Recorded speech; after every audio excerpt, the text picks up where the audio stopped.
Vai, vamos ver. Só que aí, será que ele não vai girar? Não, acho que ele não vai girar. Bom, então vamos deixar assim.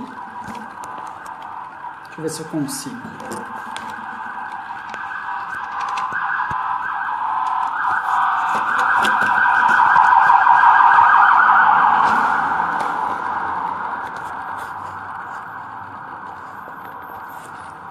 Acho que vai dar certo, vamos ver. É porque ele não girou. Então vai ter que ficar assim. Bom, gente, vi que a Cristine é de dois irmãos, todo mundo voltando, deu uma pequena queda aqui, mas de qualquer jeito, ah, a gente já vai voltando, né? Então, mais uma vez, obrigado para todo mundo que está aqui. Como sempre, vocês fazem que role as lives de segunda e que a gente continua, que a gente continue trazendo temas diferentes, né? Então, esse é um tema que eu trabalhei também durante algum tempo nos últimos anos e eu acho que é um tema interessante. Então, por conta disso, eu gostaria de poder trazer ele para vocês, para a gente conversar, tá? Então, boa noite, obrigado por todo mundo que está chegando e, como sempre, vão trazendo os nomes e da onde vocês são para eu poder lembrar e conhecer todo mundo, tá? Olá, Luciane, Alcione, a Cris, um monte de gente chegando. Eu vou aqui só compartilhar para minhas redes e vou pedir para vocês também compartilharem, já que hoje a gente vai falar de motivação, hoje a gente vai falar de engajamento e a gente vai falar mais uma faceta que os games podem colaborar com a gente no dia a dia da clínica, né? Então, algo que é super importante, algo que a gente tem falado nas últimas lives. E já quero contar para vocês que na próxima live a gente vai ter um convidado, um convidado super especial, que é o professor Tiago, que está comigo num curso novo que a gente construiu, o Tiago, especialista em games na educação. Então, deixa eu compartilhar aqui na minha página. Vem que começou o nosso curso, a nossa live de segunda. Então, obrigado por todo mundo que está compartilhando, que está hoje aqui com a gente. As nossas lives, elas começam cedo, né, para quem trabalha na clínica, então sempre o pessoal pede para a gente começar um pouquinho mais tarde, é difícil, né? Obrigado por todo mundo que está dando oi. Oi, Karen, Naida, Mi, obrigado. Boa aula, bom trabalho. Danila, Maísa, Ariel. A live derruba, mas não cai. Eliane, Flávia Dias. Então a gente já está começando, gente. Bom, então, obrigado por todo mundo que sempre compartilha, que sempre está junto. Realmente isso faz a live se manter, a live continuar acontecendo e, sem dúvida nenhuma, me motiva, né? Porque vocês devem imaginar que toda semana a gente chega uma hora também que a gente não tem mais o que falar, né?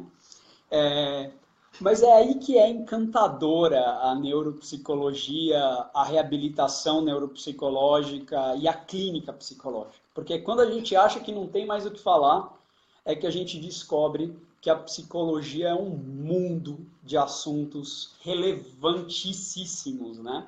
Que a gente poderia falar por uma vida inteira, na verdade, né?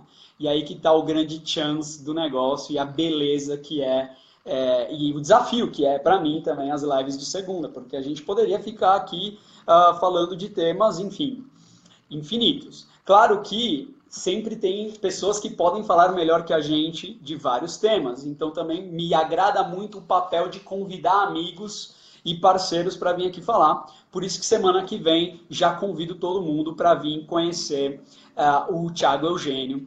O Thiago Eugênio trabalha com gamificação, uso de games na educação, trabalha no Colégio Bandeirantes, aqui em São Paulo, é especialista em game design e trabalha com um monte de assuntos relacionados ao uso de games para mudar o aprendizado na educação.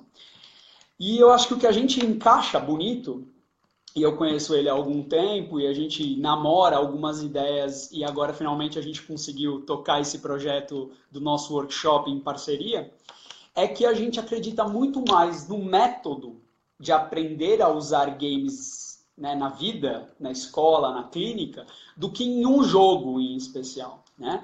E vocês sabem que aqui na live de segunda, o que eu venho falando sempre, os meus alunos têm aprendido isso, é que mais importante do que uma ferramenta é o método. Né? Então, falando nisso, então hoje eu queria começar falando de um outro aspecto que eu toquei em alguns momentos nas últimas duas lives. Quem assistiu as últimas duas lives tem visto um pouco da forma como o game foi entrando como ferramenta e depois de ferramenta como raciocínio lógico dentro da minha experiência clínica e depois da experiência clínica. Bom, primeiro como experiência de vida, depois como experiência clínica e depois como experiência acadêmica. E agora tentando fazer o caminho ao contrário para ensinar vocês um pouco isso. Talvez o ponto-chave do porquê o videogame, não sei se vocês lembram da primeira live, era assim, tá, a gente tem um bando de adolescentes que estão falando a escola é chata, um bando de adolescentes falando meus pais não entendem nada da vida, meus pais são chatos, e esses adolescentes podem ter TDAH, dislexia, autismo, enfim, mil e umas e outros transtornos, né, depressão, ansiedade, e eles também estão falando tomar remédio é um saco, fazer terapia é um saco, esses psicólogos não entendem nada do que eu sinto. Né? Então, por essa desconexão tipo, do mundo das gerações clássica, né, que todo mundo sempre sente, é aí que acaba surgindo um pouco o meu interesse por essa ferramenta inicial de comunicação, vamos dizer assim, né, enfim, o videogame, né, essa ferramenta transmídia, né, porque o videogame ele passa pela música, ele passa pela imagem, ele passa pela tomada de decisão, pelo filme, pelo jogo de RPG, enfim, ele passa por todo esse grande aparato que é a mídia, vamos dizer assim. Então, me interessei por esse assunto e pensando em ferramenta como uma ferramenta de engajamento. Claro, não seria a ferramenta de tratamento, né? Então, seria uma ferramenta de engajamento. Tipo, eu trago a linguagem do game, posso trazer o game. O que seria a linguagem do videogame, né? Eu falaria o mundo do game, eu entenderia primeiro por que o game é motivador, né? Então, acho que eu falei bastante disso na primeira live. O videogame é motivador por ser intrinsecamente uma ferramenta interessante, né? Ele toca nos pontos principais das necessidades básicas do ser humano, que é alguma das teorias básicas que dizem a respeito dos motivadores humanos, né? Então, necessidade de sentir que você está avançando na vida, necessidade de sentir que você tem controle sobre as suas decisões, necessidade de sentir que você está em grupo, enfim, necessidade de mostrar o avanço para outras pessoas. Então, esses motivadores básicos humanos, eles estão dentro do jogo, e as mecânicas do jogo são feitas para isso. Depois disso eu pensei, bom, a linguagem do game é super importante, eu preciso dominar, mas de alguma forma eu também preciso entender como as mecânicas do jogo poderiam ser trazidas para dentro da clínica. Né? Então, se vocês estão com dúvidas do que eu estou falando, ou se alguma coisa não está fazendo sentido, vocês vão me perguntando e a gente vai comunicando, tá? Não quero ficar num solilóquio muito doido aqui, né? Então tá bom. E aí eu comecei a entender que os games têm mecânicas que são específicas para engajamento. Né? E aqui eu quero começar a entrar no tema de hoje. Motivação, engajamento, imersão, absorção cognitiva, fluxo e dissociação temporal. Né? Acho que são esses quatro temas aqui que eu... Bom, esses 4, 5 temas que eu escolhi para a gente falar, tá?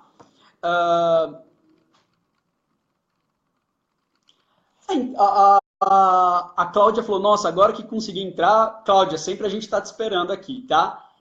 A Lenita falou, faz muito sentido isso do avanço do grupo, de conquistar os sentimentos são bem reais. Os sentimentos de quem está lá dentro do processo de jogo, né? A pessoa que está no dia a dia do jogo, ele está sentindo que tudo isso é muito verdadeiro, né? Claro, porque ele está experimentando um sucesso no jogo muito verdadeiro. E isso que é o legal do jogo como uma ferramenta, né? A Paula, professora Paula, da Federal de São Paulo, uma pessoa que eu tenho um carinho, assim, brutal, Paula Carolei, sigam ela, e eu sigo ela em todas as redes. A Paula falou, você tem algo sobre a relação entre mecânica, dinâmica e estética? Então, Paula, eu usei no meu doutorado a teoria do MDA mesmo, né? Mecânica, dinâmica e estética, né? Que o A em inglês é estética, a aesthetics. E essa relação é que ela faria, que daria início ao processo de engajamento e imersão, né? Então, se você tivesse uma boa relação entre mecânica, né, as regras do jogo, que foi o que eu até comentei na primeira live, a dinâmica, né, a mecânica, na verdade, seriam os comandos e os usos do jogo. A dinâmica, qual é a regra maior do jogo? Competitividade, cooperatividade, e a estética, que é a qualidade de respostas, feedbacks auditivos e visuais que o jogo dá. Isso tudo promove o que a gente está começando a discutir agora, que é motivação, fluxo, absorção cognitiva e dissociação.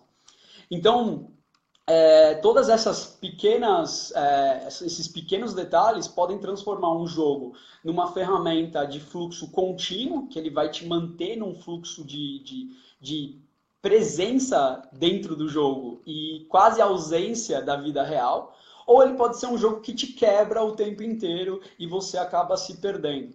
Então você pode ter essa experiência de jogo, de estar em jogo, né, fora do videogame. Né? Se você, por exemplo, vai encontrar o teu avô, você gosta muito do teu avô, e teu avô começa a te contar uma história de como que ele entrava na floresta com o pai dele, e eles caçavam, e eles tinham que fugir da onça, o Jeca Tatu, e ele vai com você no meio da floresta, e ele vai te contando essa história. Você entra num fluxo também, né, num estado mental de engajamento naquela história, e aí teu avô para, quebra um galho, começa a fazer uma lança para você, pega o canivete. Então você vai entrando num fluxo, uma absorção cognitiva, que você está totalmente desconectado da vida real à tua volta, e você está totalmente conectado com com a história que está sendo contada. Inclusive, isso é um pouco do que os mágicos fazem quando eles também querem te colocar numa ilusão. Né? Eles te tiram da conexão com a realidade e tentam te colocar totalmente em conexão com eles, para eles poderem usar as manobras e toda a sensorialidade para tirar vocês e enganar. Então, na verdade, o que a gente está falando é que o cérebro ele tem uma predisposição alguns estados próprios atencionais, motivacionais e de engajamento, né? Que tem pré-ativações basais dele, e aí alguns estímulos são mais motivacionais e apetitivos do que outros, né? E isso que tem a ver com o game. Na verdade, quando a gente pensa num game designer, é um especialista em comportamento, emoção, cada vez mais emoção.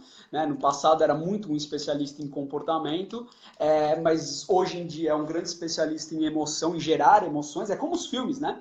E essa coisa de gerar a emoção certa no momento certo. Se a gente conseguir que a emoção certa e o comportamento certo esteja conectado, a gente cria um fluxo. Né? E a gente vai falar um pouquinho disso já já. Deixa eu ler a Tatiana aqui. Entrar nessa temática aliado ao atendimento gera resultados positivos e agrega recursos para adentrar na dinâmica do adolescente e compreender seu comportamento, atitude, emoção, nível intelectual e social. Sim, Tatiana, e é meio que nesse caminho que a gente está batalhando para criar métodos, né? Porque não adianta a gente só falar, na verdade, de que o videogame é legal, de que o videogame faz bem, de que o videogame ele pode ser uma ferramenta interessante, se a gente não propuser alguns métodos que são, de um lado, eu sempre digo que em psicologia, pelo menos em reabilitação, a gente tem que ter duas pernas, né? Uma perna é ensinar o aluno e o paciente e a família, e seja quem seja, a pensar, né? Que eu chamo isso de raciocínio clínico, a perna do método. E do outro, a perna do como que faz, né? A perna mais importante de todas sempre é a perna do método. Porque a perna do método é a perna que vai fazer você raciocinar assim, tá, aonde eu quero chegar, qual é o comportamento, a emoção, o sentimento, o problema, as situações. Então é o planejamento da intervenção, né? E é para mim o que mais falta na área de games.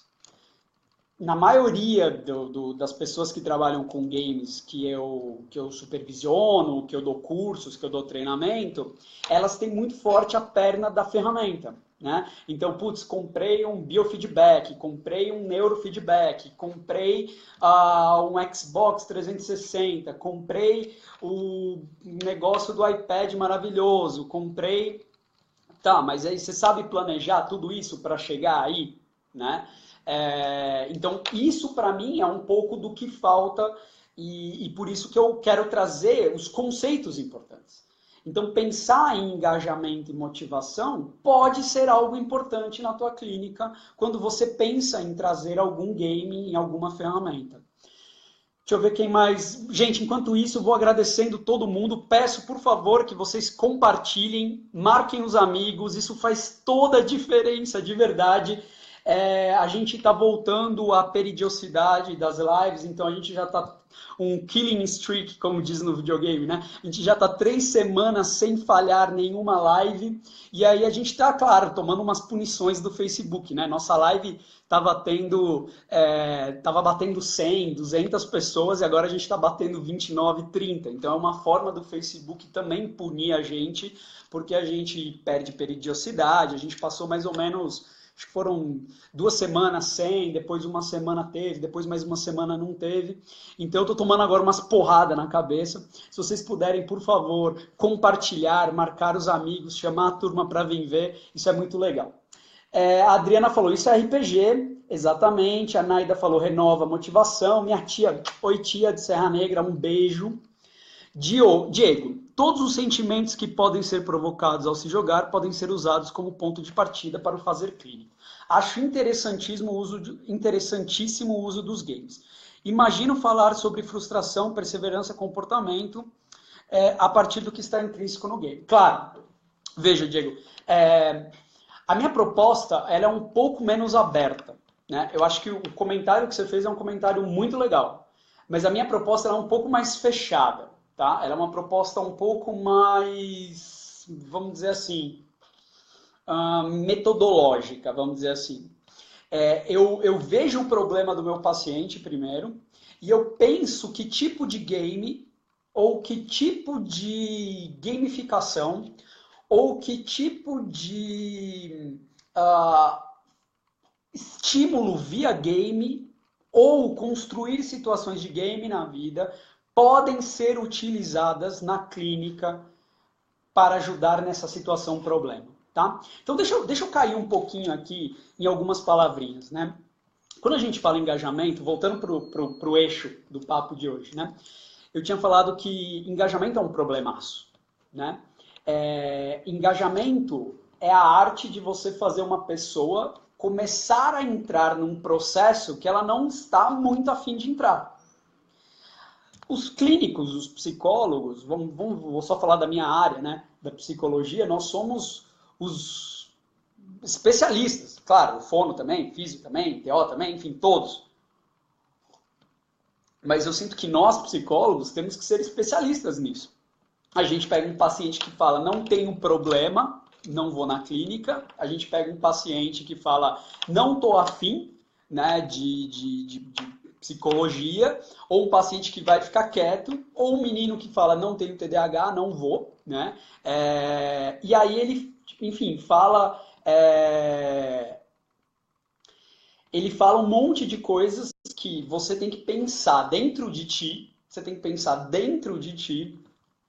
como que eu vou engajar essa pessoa para o tratamento, né? E é um desafio enorme, enorme, né? Você conseguir fazer alguém engajar num processo, né? Então, sendo bem concreto aqui na clínica, né? Porque a gente está num espaço de discussão muito público, né? Não é um espaço acadêmico, é um espaço de uma live para discutir. A gente está aqui conectado em 2 celulares, né? Então, tem o meu celular para um público que é da minha timeline, então são pessoas um pouco mais acadêmicas e tal, mas tem a turma do mundo da psi, que são quase chegando em 800 mil pessoas que se interessam por psi em geral. Então a gente tem que ser um pouco mais amplo na discussão, né? Então quando a gente fala em engajamento, é como que eu poderia usar o mundo dos games ou ferramentas de games para transformar o processo mais legal. Então, ou aplicativos e tecnologias, né? Então eu posso contar algumas coisas que eu tenho feito de gamificação, por exemplo, né? E eu já apresentei isso até em alguns congressos, então eu gosto muito de contar esse caos, assim, é uma pesquisa, mas é uma pesquisa que acabei que eu não publiquei, mas é uma pesquisa que foi legal. A gente tinha um grupo de adolescentes com ansiedade, na verdade eles eram 5 adolescentes ansiosos, e naquele momento todos tinham uma queixa muito parecida que eram, nós estamos com sobrepeso, né? E por conta dessa queixa de sobrepeso, a gente começou a pensar numa intervenção bem baseada em psicologia clínica, e como a abordagem sempre foi terapia cognitiva, a gente começou a pensar naquele método, né, um dos métodos de terapia cognitiva, que é o Pense Magro.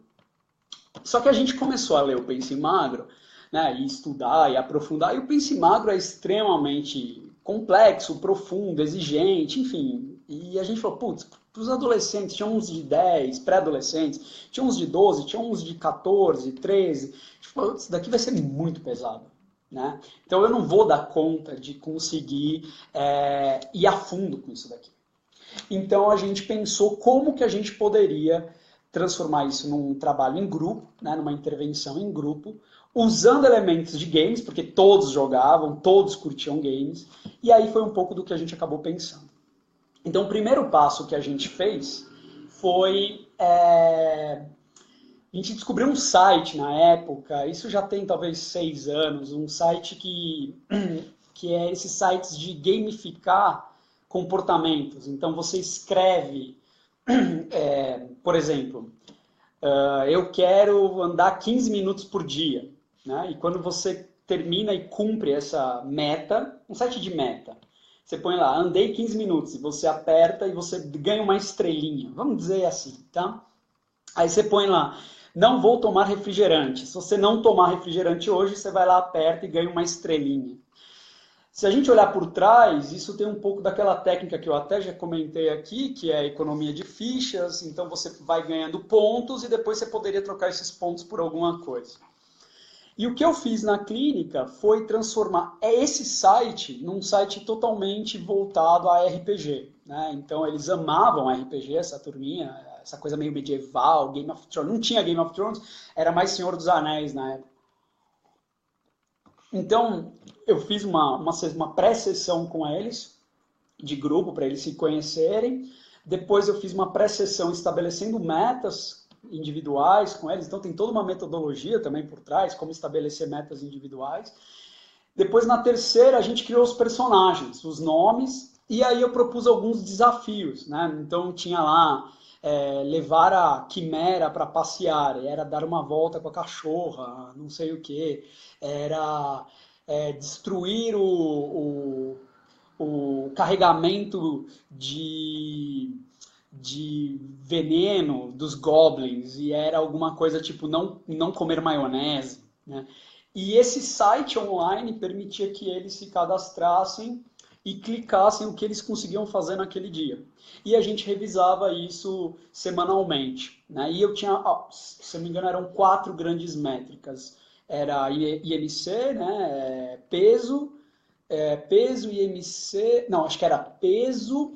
Isso, peso, IMC, questionário de depressão, quantidade de vezes que eles anotavam os pensamentos registro de pensamento disfuncional, e tinha mais um, que agora não está me vindo.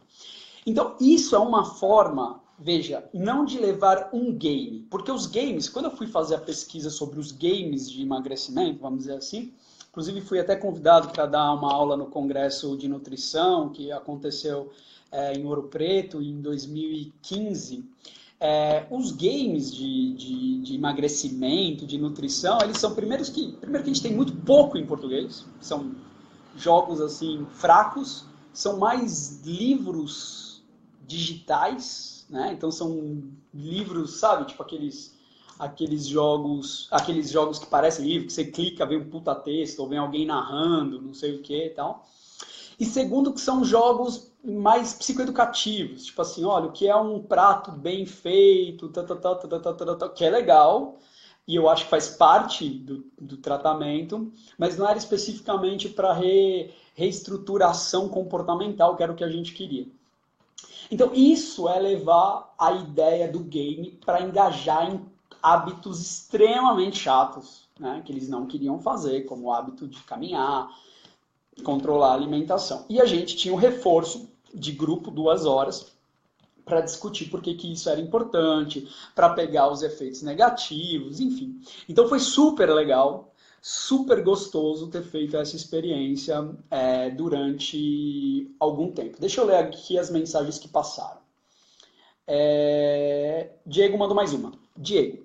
Sobre o engajamento, alguns pacientes aderiram ao tratamento justamente por isso. Traziam games para a clínica e até se surpreendiam com a aceitação dessa prática, com o meu conhecimento sobre isso. Certo que serviu que se criasse um bom vínculo.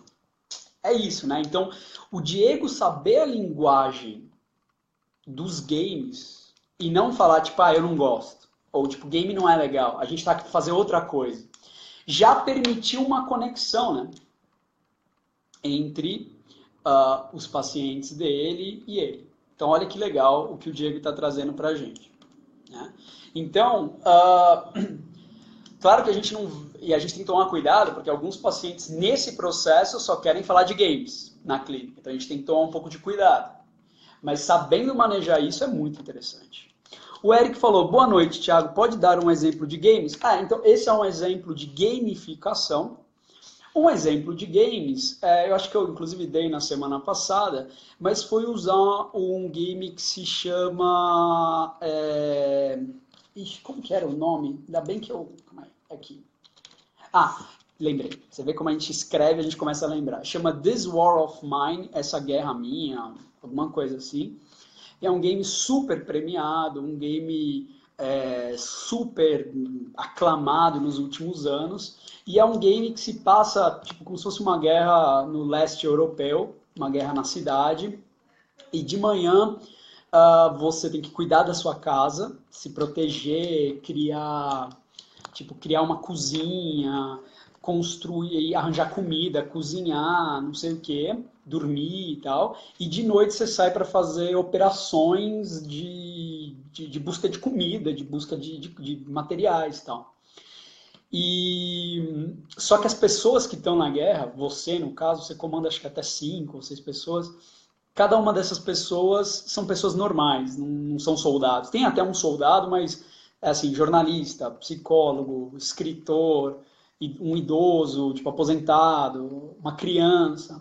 Então esse jogo é um jogo muito pesado, porque conforme vai passando as noites, né, acho que não sei se são 40 noites, eu não lembro quanto tempo que é para ganhar o jogo, mas de qualquer jeito, tipo, você vai ter que tomar decisões. Então tem decisão do tipo matar alguém, ou roubar alguém, ou morrer, ou, enfim. E o personagem deprime, e se ele cometer muitos erros e deprimir, ele pode se suicidar, inclusive. Então, esse jogo eu já usei como gatilho em algumas sessões. Né? Então, tipo, como essa coisa de você dizer eu não vou enfrentar, gera uma paralisia, porque é mais ou menos isso que acontece em alguns momentos do jogo. Né? Então também tem algo legal do jogo. Tem outro, agora eu não lembro se se chama Pacho, que é um jogo de um menino que mora numa favela no México e ele tem um pai alcoólatra, um problema com a mãe, alguma coisa assim. E quando ele dorme, um monstro visita ele e esse monstro ajuda ele a enfrentar os medos e a depressão. Já é um joguinho um pouco mais leve, vamos dizer assim. Né? Então, você tem jogos que podem ser usados na clínica como ferramentas de engajamento numa discussão mais profunda. Né? Deixa eu ler a mensagem da Paula Carolei. Na verdade, ele tem uma metodologia específica dentro de uma lógica cognitivo-comportamental, pois há outros tipos de metodologia. Claro, não, então, eu acho que é isso, Paula. Na verdade, assim, tem metodologias, é o que mais tem, tanto para a construção, né, dos games a partir das metodologias, quanto para também pensar, né, a clínica a partir de metodologias. Isso eu acho que tem muita coisa interessante. Aqui a ideia mesmo é a gente passar uma coisa um pouco mais simples, né? Passar a ideia principal por trás, a importância do engajamento, a importância de entender essa questão do engajamento. Então, o videogame ele pode ser usado como essa ferramenta de engajamento. Por quê? Porque ele tem essas características tão interessantes. A gente trabalhou um pouquinho, e aí eu queria contar para vocês de uma pesquisa que a gente fez com alguns resultados bem interessantes. Então, durante meu doutorado, eu tentei buscar duas ferramentas para avaliar jogabilidade, uma palavrinha estranha até, eu acho, em português, né? Gameability, alguma coisa assim em inglês, e motivação, imersão. Então, na verdade, não achava em português, né? Procurei e acabei encontrando duas dessas ferramentas em inglês e a gente partiu para a tradução das duas, né? E a gente, no fim, traduziu, assim, quando você pega uma escala numa outra língua, não sei se vocês sabem o inferno que é isso. Então, por exemplo, você achou uma escala em espanhol, em inglês, em russo. Você tem que fazer um trabalho enorme de tradução, adaptação cultural e depois validação disso. E a gente fez o trabalho de cabo a rabo com uma dessas duas escalas. Com a outra, eu fiz só o trabalho de tradução e adaptação cultural com pessoas de todos as regiões do Brasil. Então a gente tem Sul, Sudeste, Centro-Oeste, nananana. E com a outra não, a gente foi e também validou a ferramenta. Então eu queria contar um pouquinho para vocês de como que são essas ferramentas. E vocês podem, inclusive, depois procurar um desses artigos e dar uma olhadinha para vocês entenderem. Deixa eu começar contando pela ferramenta que não foi validada, a ferramenta que foi traduzida e adaptada. Ela chama questionário de imersão. Então, imersão, na verdade, avalia os conceitos de absorção cognitiva ou absorção atencional, que na verdade é a ideia do quando... Sabe quando a mãe chega e fala assim para a criança: filho, você está demais focado no jogo, você está perdendo a sua capacidade de perceber o mundo ao seu redor. Junto com isso, a gente pode falar um pouco da ideia de dissociação temporal, né? Quando a criança chega e fala assim... A mãe fala: filho, você já está 3 horas jogando. E a criança fala: mãe, acabei de começar. Né? Então, essas ideias estão um pouco conectadas junto com aquela excitação. Né? Tem um aumento do prazer na hora do jogo. Junto com isso, a gente tem, então, um foco, o aumento do prazer e esse processo de imersão. Junto com tudo isso, a gente vai ter um aumento da habilidade do jogador. Então, essa ferramenta, essa escala de imersão, ela faz algumas perguntas super interessantes. Por exemplo, deixa eu ler algumas para vocês entenderem. Né? Você vai responder de nem um pouco até bastante. Então, 1 é nem um pouco e 5 é bastante. E você vai responder algumas perguntas como: o quanto que o jogo conseguiu prender a tua atenção? O quanto que você se sentiu focado no jogo? O quanto esforço você colocou para jogar o jogo? O quanto que você perdeu a noção do tempo enquanto jogava? O quanto você se sentiu consciente de estar no mundo real enquanto jogava? O quanto você se esqueceu das preocupações do dia a dia? O quanto você estava consciente de você mesmo e do seu ambiente? Veja, eu acho muito importante a ferramenta. Porque as ferramentas, as escalas, os questionários dão uma medida para a gente e para o paciente do quanto que aquele ato, no caso jogar, pode estar sendo ou não algo muito maior do que ele próprio perceba, né? Eu estou lendo as primeiras perguntas, deixa eu avançar um pouco. O quanto você sentiu que estava interagindo com o ambiente do jogo? Você sentiu a necessidade, em algum momento, de parar de jogar para ver o que estava acontecendo ao seu redor? O quanto você sentiu como se estivesse separado de seu ambiente do mundo real? O quanto que você sentiu que o jogo era algo que você estava experimentando ao invés de algo que você estava fazendo? Você percebe a absorção? Uma coisa é eu estou jogando, outra coisa é eu estou vivendo o jogo, né? O quanto que a sua sensação de estar no ambiente do jogo era mais forte do que a sensação de pertencer ao mundo real. Em algum ponto você se percebeu tão envolvido que perdeu a noção de que estava usando o controle, a manopla, né? O controle do videogame. O quanto você sentiu como se estivesse movendo-se através do jogo de acordo com sua própria vontade. Não sei se fica claro para quem não é muito jogador, a ideia de que tipo, eu sou tão fluido no jogo que eu faço o movimento que eu quiser. Por exemplo, eu jogando Street Fighter ou Mortal Kombat, eu não sou assim. Tipo, eu quero dar um chute, eu tenho que lembrar. É bola, é o A, é o X. Né? Então eu lembro, para cima e X é o chute para cima. Mas o cara que é muito jogador e que está muito imerso, ele só chuta. Ele sabe exatamente o movimento. Né? O quanto que você achou o jogo desafiador?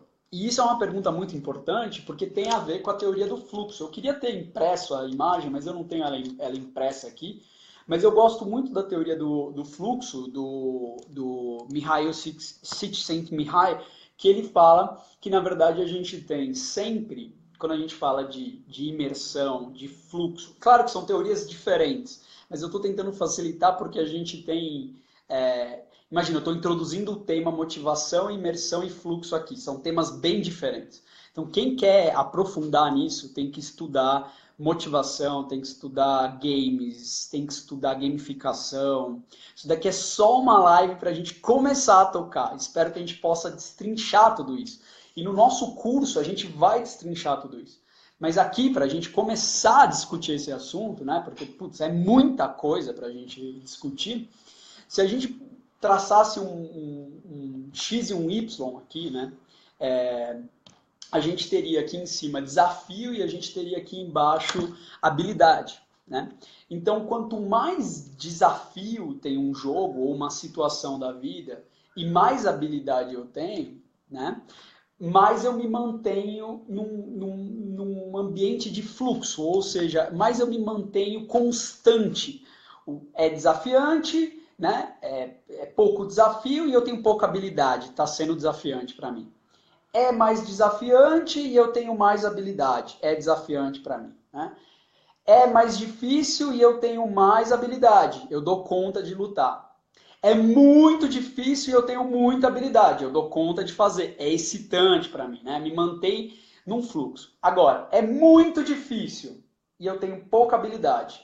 Isso, segundo a teoria, vai gerar ansiedade. Ou é bem facilzinho e eu tenho muita habilidade, gera chateação, é entediante. Então perceba como esses conceitos, que são bem mais complexos do que eu estou trazendo aqui, mas que eu acho que vale para um neuropsicólogo e para um psicólogo que nunca ouviu falar deles entender que isso tudo está em jogo na clínica. Quando a gente está falando de engajamento do nosso paciente, isso também está em jogo na nossa clínica. Está sendo desafiante a terapia para ele? Está trazendo coisas que ele ainda não tinha se pensado, se preocupado, ou está sendo uma repetição? Né? Então, são coisas novas para a gente. Por isso que tem a pergunta 17 aqui do questionário, o quanto você achou o jogo desafiador, porque de repente ele está jogando um jogo que é super difícil, e isso acontece muito na clínica, e ele fala, o jogo nem um pouco desafiador. Então isso deve estar gerando encheção de saco para ele, e o jogo está sendo mais raivoso do que qualquer outra coisa. Tem uma perguntinha aqui do Patrick. Comecei a jogar games quando tinha 2 anos. Lá se vão 25 jogando. Sou psicólogo hoje. Quero aprender mais sobre o assunto. Se alguém tiver material vasto. Então, aproveitando, né, vou fazer duas pausas aqui. A primeira pausa para agradecer a quantidade de pessoas que está entrando, participando, várias perguntas. O Diego está falando aqui também. A Lenita falou, interessante essa estratégia com RPG. Então, tudo isso é muito importante para a gente. Agradeço todo mundo que está participando, compartilhando. A gente já teve, deixa eu ver, 14 compartilhamentos no total. Todo mundo que puder, por favor, compartilhe, marque os amigos que possam se interessar. E o segundo é falar do nosso curso, né? A gente juntou alguém que trabalha com educação, né? Que está num colégio particular, trabalhando com educação, tentando construir alguns ambientes de intervenção na escola, como aplicar games e gamificação e raciocínio de games em uma escola, que é o Thiago Eugênio, e juntamos comigo, que tem uma experiência acadêmica e clínica de uso de games também, e como que a gente poderia juntar essas duas pessoas para montar um curso aonde a gente vai mostrar principalmente o raciocínio e algumas experiências que a gente fez, tanto na clínica, tanto com games, tanto com gamificação, e mostrar a importância desse raciocínio na construção das suas intervenções. Mais que isso, eu também quero mostrar algumas ferramentas, tanto de avaliação, né, do método, tanto da construção do método do raciocínio, quanto da avaliação dos pacientes e quanto da certificação de que está dando certo o engajamento desses pacientes no uso do game. Né? Então são coisas que eu tenho pensado nos últimos 6 anos e tenho testado na minha clínica, que eu vou mostrar nas minhas 6 horas de aula. Claro, é um workshop, né? Então é totalmente online, ele não é presencial. Claro, se as pessoas estiverem aqui em São Paulo, pode vir assistir, mas ele é um workshop pensado para ser totalmente online, para as pessoas do Brasil todo poderem assistir. E a ideia é que a gente possa trocar nesse processo, porque as pessoas podem estar online assistindo ou assistir depois desse workshop, e aí a gente vai poder responder perguntas, fazer uma troca importante. Eu estou feliz com esse workshop porque é uma ideia que eu tenho há bastante tempo. Sempre chegaram para mim, e a proposta sempre foi mais ou menos assim, né? Que nem eu estava falando na última live. Thiago, faz uma live falando do jogo, faz um curso falando do jogo tal. Thiago, faz um curso falando dos melhores jogos. Thiago, qual é o melhor aplicativo? E isso não é o que eu acredito, né? Eu acredito que eu tenho que ensinar as pessoas a pensarem. Claro que os casos de sucesso, ensinar como que esse jogo funciona, qual é essa lógica, isso é muito legal, né? Porque ensina os alunos a entenderem o raciocínio. Mas a ideia toda minha é muito mais ensinar um método. Porque eu quero ensinar um método que eu tenho utilizado na clínica com os meus pacientes, né? Então, acho que as pessoas que vêm aqui na live, a gente está fazendo a live já quase há um ano, acho que já chegou em um ano quase. E as pessoas me conhecem, eu trabalho principalmente com pré-adolescentes, adolescentes e adultos, né? Então, nesse público aqui, sempre com a lógica da reabilitação, da terapia cognitiva. Então, na minha lógica de intervenção, o meu uso de videogame, meu uso de tecnologias aplicativas funciona. Um outro exemplo, né, que eu posso contar para vocês é um grupo também de RPG que já rolou via WhatsApp. Então, a gente também tinha algumas métricas, alguns objetivos e a gente usou o WhatsApp para poder seguir essas pessoas no tratamento delas. Então, se vocês puderem, por favor, se interessarem, quiserem conhecer tanto os objetivos do curso, quanto o conteúdo do curso, claro, é muita coisa que a gente tem para falar sobre o curso, mas principalmente entender por que é tão difícil, principalmente na minha aula, né? Já que na próxima eu vou trazer o Thiago para ele falar da própria aula dele. Então, por que é tão difícil a gente generalizar aprendizados, né? Usar retreino cognitivo? Por que simulação é tão mais legal do que treino repetitivo? Por que é tão difícil a gente conseguir achar um jogo que sirva para todo mundo? Né? Por que é tão difícil as pessoas entenderem a lógica dos jogos? Né? Por que as pessoas ficam procurando um jogo e não a lógica? Então, por conta dessas coisas, quais são as melhores ferramentas para construir isso, é que a gente vem construindo esse jogo. Bom, deixa eu voltar aqui. Ah, putz, obrigado por todo mundo que está desejando aqui sucesso. Deixa eu fixar aqui a publicação. A Gabi trabalha aqui, ela está falando. Deixa eu ver se eu consigo fixar. Ah, não consigo. Deixa eu ver. Não, não consigo. Ah, fixar esse comentário. Deixa eu ver. Deu. Então, a Gabi falou, pessoal, todos os detalhes do curso estão na página cursoneurogames.com.br, né? Então, se vocês quiserem saber um pouquinho mais do que a gente está fazendo, como a Lenita falou, eu também adoraria ter materiais, também jogo e acho que é muito bom ter estratégias e utilizar na crise, né? Então, eu acho que tem a literatura em português, né? Eu até estava revendo os artigos que eu produzi, da época pré-doutorado, da época do doutorado. Eu acabei, acho que eu publiquei 6 ou 7 artigos sobre videogame na minha carreira acadêmica, assim.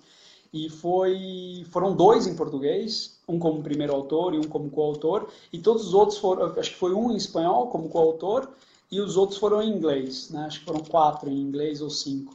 E realmente é difícil publicar em português, a gente tem pouco material de neuropsi e psi e videogame em português, tem algumas coisas legais aqui, mas lá fora tem muita coisa interessante, né? Então a gente precisa de começar a produzir uma cultura de pessoas falando desse assunto.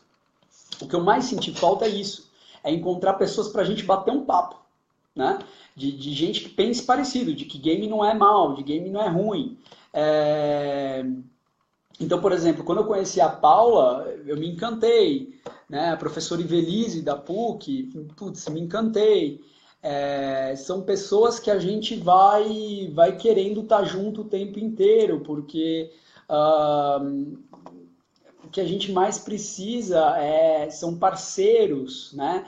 De construir uma rede. E aí o que eu tentei fazer nos primeiros anos do meu trabalho foi realmente construir uma super rede de pessoas, né? Que a gente trabalhava em prol de discutir games, né? Claro que já tinha isso rolando em vários lugares, né? Já tinha isso rolando. Eu lembro também da Linha Alves, da Bahia, de Salvador. Tinha isso rolando em vários lugares já, mas era muito a turma do game da educação, do game da tecnologia, do game do negócios, do game e das startups. E tinha a galera do game da Psi, mas não era a Psi Neuropsi, como eu pensava, né? Então, foi muito legal começar a conhecer essas pessoas, porque é um pouco do que a Paula estava falando aqui. A Paula, a gente fez uma entrevista que foi maravilhosa, e a gente também fez um vídeo, que eu dei uma aula para a Paula, e a Paula falou, preciso publicizar o vídeo do ano passado, ele é sensacional, apesar de termos linhas completamente diferentes, o legal é que mostra a possibilidade de diálogo, isso é muito bacana, e é por isso que eu sou sua fã. Então é isso, né? Puxa, tipo, quanta gente legal que eu fui conhecendo por causa dos games, né? E é mais ou menos isso que a Paula falou. De como que a gente foi construindo pessoas que até pensam diferente, e pensam bem diferente, tipo, bases teóricas de função. E o Thiago também, a gente pensa diferente em várias coisas, né? Mas a questão não é bem essa, a questão é, tipo, esse fenômeno ele é muito complexo. Um dos colegas que é autor comigo em alguns artigos é um professor hoje, quando eu conheci ele, ele ainda era estudante de doutorado nos Estados Unidos, o Anthony Bean, e ele é psicanalista e tudo mais, ele tem uma visão de mundo muito interessante, e ele publica com os maiores pesquisadores de violência e games que são bem cognitivistas, né? Então, na verdade, são várias visões para tentar entender o fenômeno, né? E o que a gente compartilha é uma compreensão de que o game ele é muito mais do que um fenômeno político, ele não é um fenômeno politizável, né? De tipo bem ou mal, ele é um fenômeno muito interessante da cultura humana. Então, deixa eu só falar. Ah, a Andrea falou, a Carla Tiepo. A Carla Tiepo, eu não tenho nem o que falar, eu sou apaixonado pela Carla Tiepo. Ela fez a transferência, ela era secretária da Sociedade Brasileira de Neuropsi. Quando eu virei secretário da sociedade, ela fez toda a transferência da secretaria para mim. sempre me tratou com a maior fineza, presteza, seriedade e amizade. Tenho muito carinho. Nunca troquei muito com ela sobre games, né? Porque eu acho que ela trabalha mais com neurociência e educação, mas é uma das melhores pessoas que eu conheço também na área da nossa área, da neuropsi, da neurociência, né? Então, só para fazer um link, essa coisa, um dos primeiros trabalhos que a gente publicou foi com a Priscila Covre, com o professor Orlando e com o professor Marcelo Bussati, que a gente publicou na revista que eu mais queria publicar, né? Aquelas coisas de estudante, a gente tem nossos fetiches, né? Eu queria publicar na Cyber Psychology and Behavior e Social Sciences, que é uma revista muito boa, pelo menos é a revista que eu mais lia, e a gente queria publicar lá, e foi... Você vê como foi o mote da pesquisa, né? Uma mãe que chegou para mim e falou, meu filho fica horas jogando e quando eu paro ele fala, mãe, eu tô jogando, acabei de começar. E aí que eu comecei a estudar essa coisa da dissociação temporal, né? É engraçado isso. Será então que realmente esse estado de absorção cognitiva, será que esse estado de imersão geraria uma absorção temporal, uma dissociação temporal tão grave que faria os jogadores perderem um pouco o contato entre o eu e o eu presente, vida real, será que isso existe? E o eu círculo mágico, né? O eu dentro do jogo, o eu avatar, enfim, eu não trabalho muito nessa vertente, não entendo muito desse assunto, mas e aí a gente foi estudar isso através de neuropsi, né? Tipo, então vamos fatiar o que é percepção temporal. A Priscila Covre, uma pessoa que eu adoro, uma amigaça, assim, tinha acabado de voltar da Inglaterra e estava estudando modelos de percepção temporal, e a gente usou o protocolo dela, e os resultados, assim, não saíram o que a gente pensava que ia sair, saíram outros, né? Saíram que na verdade eles processavam o tempo mais rápido, né? Na verdade, talvez os testes que a gente usaram não foram testes específicos para isso. Mas foi super legal, foi a primeira pesquisa que a gente fez nessa direção, foi muito bonito. Então, essa coisa de ir do olhar clínico para a pesquisa acadêmica, eu acho que é fundamental para a gente, né? E voltar do olhar acadêmico para a clínica. E foi isso que eu acho que eu fui aprendendo, né? E quando eu monto esses cursos, é isso que eu tento fazer. Tá, o que o mundo acadêmico nos traz de legal? O mundo acadêmico sistematiza escalas, o mundo acadêmico sistematiza métodos, o mundo acadêmico sistematiza resultados, mas e na clínica? Dá para fazer ipsis literis, né? Ou seja, dá para transferir? Não, nem sempre. Porque a clínica é outro jogo, a clínica é outra história. Mas o que dá? O quanto a clínica pode ser baseada em evidências, né? Então, acho que o workshop é um pouco nesse sentido. Para aqueles que foram nossos alunos, a gente tem alguns descontos, e essa semana também, para aquelas pessoas que têm interesse, pode mandar mensagem para a gente está trabalhando na divulgação. Acho que vai ser um curso muito bonito. E eu quis fazer um curso, claro, o curso é assim, né? É o primeiro curso que a gente fez nesse modelo. Você pode comprar só o módulo da neuropsicologia, ou só o módulo da educação, ou os dois com um desconto mais legal. A gente quis fazer isso, claro, porque as pessoas podem se sentir mais ou menos interessadas por um tema, mas eu queria, e eu briguei muito e conversei muito com a nossa turma para a gente poder fazer um desconto que seja muito bom para o módulo duplo. Se vocês olharem o valor que estão os módulos individuais, estão muito parecidos com os valores dos outros todos que a gente fez esse ano, a gente aumentou muito pouco. Então, na verdade, a gente tentou manter o valor do ano inteiro do curso, de todos os cursos que a gente fez, foram 4 ou 5 cursos esse ano, adaptação curricular, TCC online, segredo do chá, e no ano passado a gente teve, no finalzinho do ano a gente teve de autismo, a gente teve de depressão, e todos a gente manteve mais ou menos o mesmo preço, né? E a gente tentou manter o mesmo preço, só que eu quis que a gente baixasse bastante para as pessoas interessadas em fazer os dois, porque eu acho que é muito importante a gente entender games na escola, né? Porque os professores não estão sabendo como lidar, e eles vão perguntar para nós, psicólogos, para nós, clínicos, e aí, mas como que eu lido com games? né? Então a gente ter hoje um dos maiores especialistas que está trabalhando em uma escola, né, particular é muito legal. Então, uma escola particular que está dando espaço para isso. Ele vai contar desse processo. Tá? Então, convido vocês a conhecer www.cursoneurogames.com.br. Quem quiser saber informações, escreve aqui. Põe assim, eu quero saber informações, eu estou interessado em saber mais. A gente manda mais conteúdo, mais informações e vocês também vão poder saber um pouquinho mais. Deixa eu responder para a Daisy, minha amiga, que também é professora, vai dar uma aula para a gente ainda sobre TDAH esse ano. Sempre falo do seu trabalho quando discuto o uso de games pelos meus pacientes. O uso de games pelas crianças e adolescentes está meio demonizado. Risos. Os pais não compreendem a função do jogo no cotidiano dos pequenos. Eu acho que é bem por aí, né, Daisy? Tipo, eu adoro ler essas histórias antigas, né? Que quando saiu o livro do Goethe lá, o Sofrimento do Jovem Werther, né? Deu uma super crise, uma super onda de suicídios pela Europa, né? Então nós somos assim, né? A gente pega uma coisa, junta com a gente e faz uma ação. O último artigo do Tony Bean foi ai, me fugiu o nome agora, não acredito, que é o super defensor, um dos maiores pesquisadores. Quer ver? Eu vou pegar aqui para vocês, porque eu não gosto de deixar no ar. Já vou, inclusive, até compartilhar aqui. O Tony me mandou semana passada. Foi um super artigo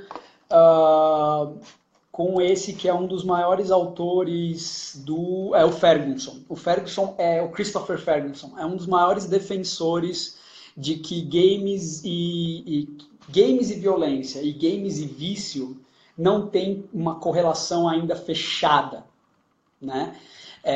E o artigo chama Adição ou Vício em Videogame, por que estão tentando empurrar games para uma categoria de patologias, né? Então eles vão discutir a APA, o DSM-5, é um artigo assim, super legal, vale muito a pena. Eu vou até colocar aqui no meu Facebook já para as pessoas poderem ver.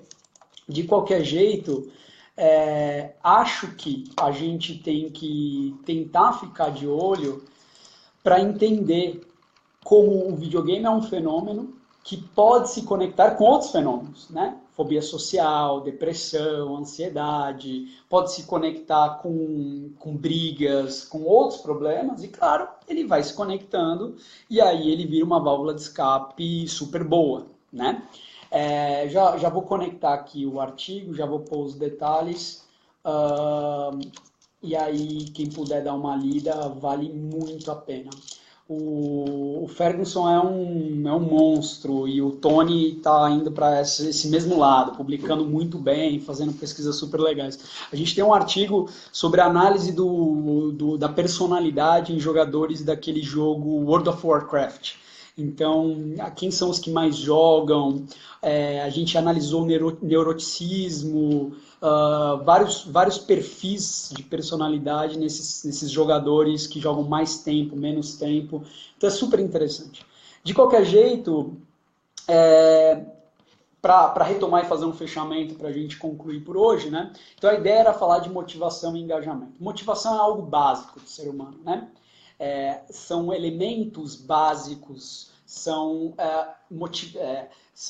as necessidades básicas do homem.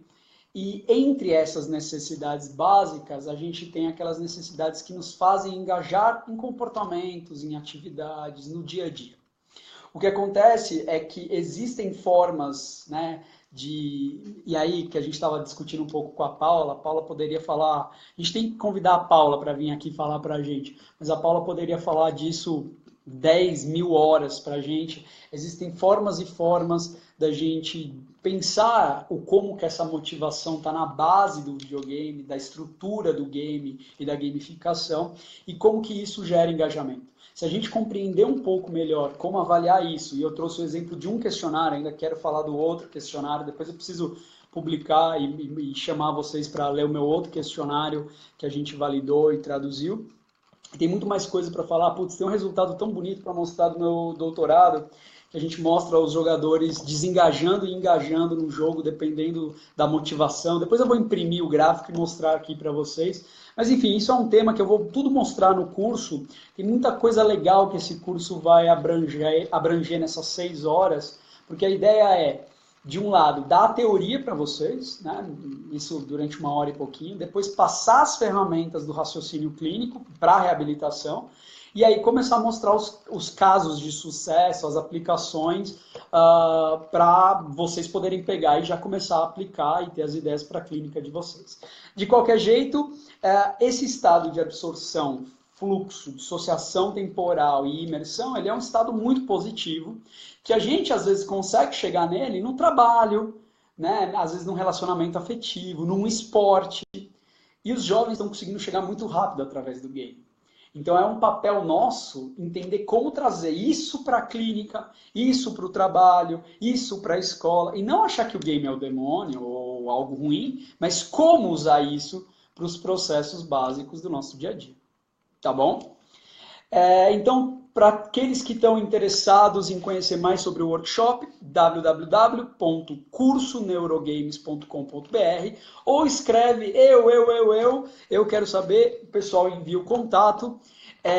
Que bom que a Cláudia já se empolgou para fazer. Valeu, Cláudia, vai ser super legal ter você como aluna sempre junto. O Dani também falou que Torres e Zagallo tem sempre produzido artigos em português, então vamos atrás de Torres e Zagallo. Mais um detalhe, semana que vem a gente vai ter uma live com o professor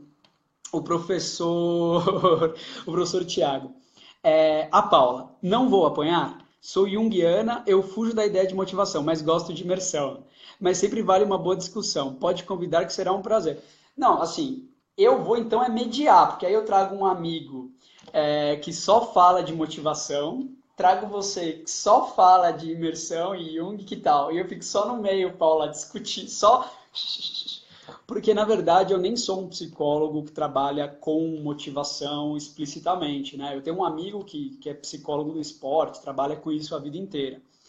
Conhece todos esses modelos de imersão de jogadores de esporte, de alto funcionamento e tal. Na verdade, não é isso, não. Eu quero mesmo ouvir. Eu adoro falar com você. Eu acho que você é uma das pessoas mais inteligentes que a gente tem pensando. Eu só não posso concluir aonde, porque senão eu apanho.